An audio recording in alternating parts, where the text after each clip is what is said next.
Assalamualaikum warahmatullahi wabarakatuh. Selamat pagi. Mari kita belajar Bahasa Melayu tahun 1 bersama saya, Cikgu Hawa. Kita lihat apakah objektif pembelajaran pada hari ini. Murid dapat membaca, memahami dan mengenal pasti idea tersurat dan idea tersirat dalam petikan. Wah, apa ni cikgu? Sebenarnya cikgu nak kamu baca. Dan kemudian adakah kamu faham cerita tersebut? Kenapa orang tu buat macam ni? Kenapa orang ni buat macam ni? Yang penting baca. Dan adakah kamu faham cerita?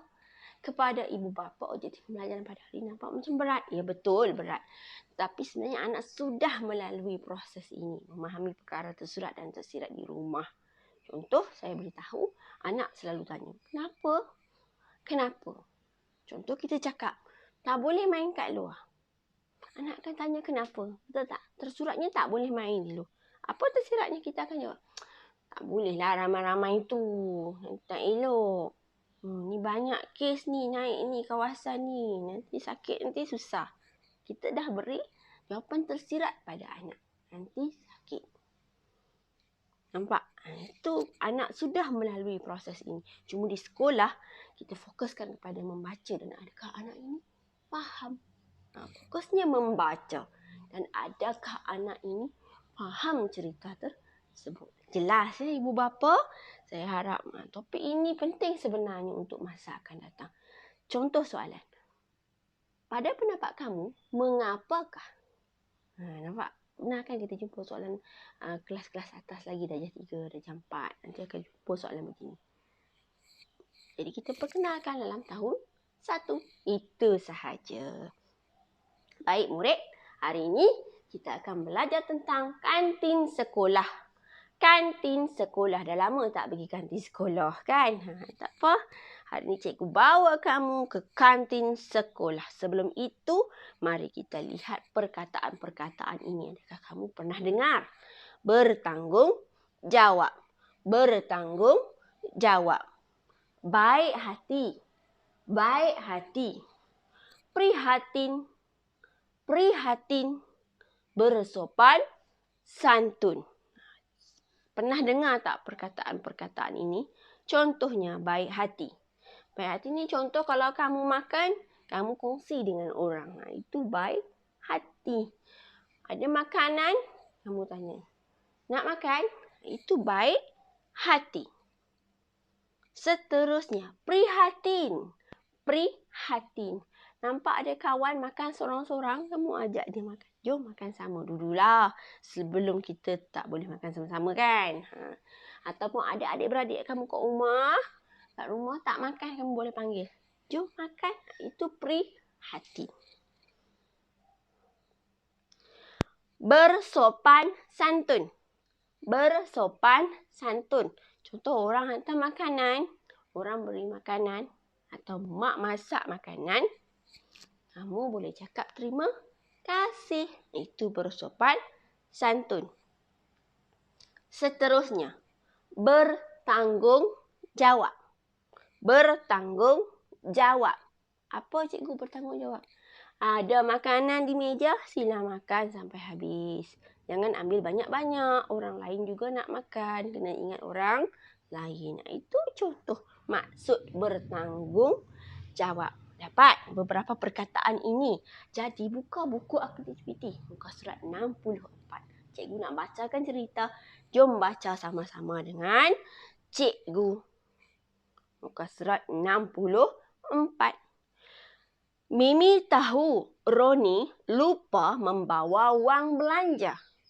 Mimi tahu Roni lupa membawa wang belanja. Apa tu wang belanja? Pergi sekolah mak bagi duit. Betul tak? Itu wang belanja. Dia pun mengajak Roni ke kantin. Dia pun mengajak Roni ke kantin. Mimi memberikan RM1 kepada Roni.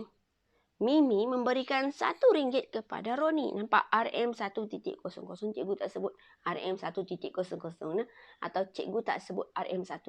Cikgu sebut memberikan RM1. Kita tak tulis RM1. Kita memang tulis begini. Nanti dalam matematik dah belajar belum? Kan? Tulis RM1 begini. Mereka pun membeli makanan dan minuman. Mereka pun membeli makanan dan minuman. Mereka makan bersama-sama.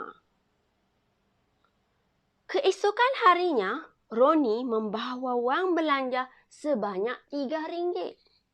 Keesokan harinya, Roni membawa wang belanja sebanyak RM3. Wah, banyaknya bawa, kan? Kenapa bawa banyak-banyak? Dia mencari Mimi. Dia mencari Mimi. Dia memulangkan RM1 kepada Mimi. Dia memulangkan RM1 kepada Mimi. Kamu boleh sebut RM1 atau RM1. Tulisannya, cara tulis RM1, tulis begini. Tapi kita sebut RM1 atau RM1. Nampak semalam Mimi bagi Roni duit RM1. Hari ini Roni pulangkan duit RM1. Kan? Dia pinjam semalam, hari ini dia pulang. Dia mengucapkan terima kasih kepada Mimi. Dia mengucapkan terima kasih kepada Mimi. Ini cerita tentang kantin sekolah ada kawan tak bawa duit. Mari kita lihat apa yang berlaku. Contoh, dia pun mengajak Roni ke kantin. Siapa dia mau mengajak Roni ke kantin? Mimi. Mimi. Jadi Mimi ni seorang yang dia ajak Roni ke kantin. Dia tengok Roni duduk diam tak bawa duit. Jadi dia ajak Roni ke kantin. Mimi seorang yang prihatin. Prihatin orang yang bahasa Inggeris kita panggil concern. Prihatin ni orang yang ambil tahu. Tengok kawan seorang. Kenapa kawan tu seorang? Pergi tanya. Seterusnya, dia memberikan RM1 kepada Roni. Dia memberikan RM1 kepada Roni. Siapa dia tadi? Mimi. Jadi Mimi seorang yang dia bagi duit. Dia tahu Roni tak bawa duit. Dia bagi Roni duit RM1. Mimi seorang yang baik hati lah. Dia rasa duit dia ada lebih. Beli makanan pun cukup. Beli air pun cukup. Ada lagi lebih. Dia bagi Roni pinjam. Dan dia rasa Roni ni boleh pulang duit dia setakat RM1. Tak boleh pulang pun tak apalah dia kata.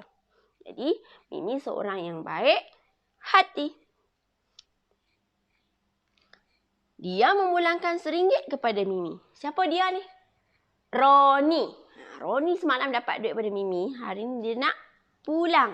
Jadi, Roni seorang yang bertanggungjawab. Orang dah bagi pinjam. Kita rasa bersyukur. Esok balik cerita kat mak. Minta balik dekat mak atau ayah dia tu duit untuk pulangkan pada Mimi. Dia bertanggungjawab. Dia tahu tu bukan duit dia. Kalau Mimi tak bagi duit, dia tak makan hari tu. Dia mengucapkan terima kasih kepada Mimi. Dia mengucapkan terima kasih kepada Mimi. Roni seorang yang Roni seorang yang apa? Dia dah ucap terima kasih pada Mimi. Roni seorang yang bersopan santun. Orang dah tolong kita, kita ucap terima kasih. Nampak? Jadi tugasan pada hari ini buka buku aktiviti jilid 2, muka surat 64 dan 65, baca cerita semula atau boleh buka video ni dan baca bersama cikgu. Kemudian pilih perkataan sesuai dengan situasi macam cikgu terangkan tadi. Ya? Jelas kan? Boleh tengok video ni pelan-pelan dan cuba fahamkan cerita. Itu sahaja tugasan pada hari ini. Terima kasih. Assalamualaikum warahmatullahi wabarakatuh.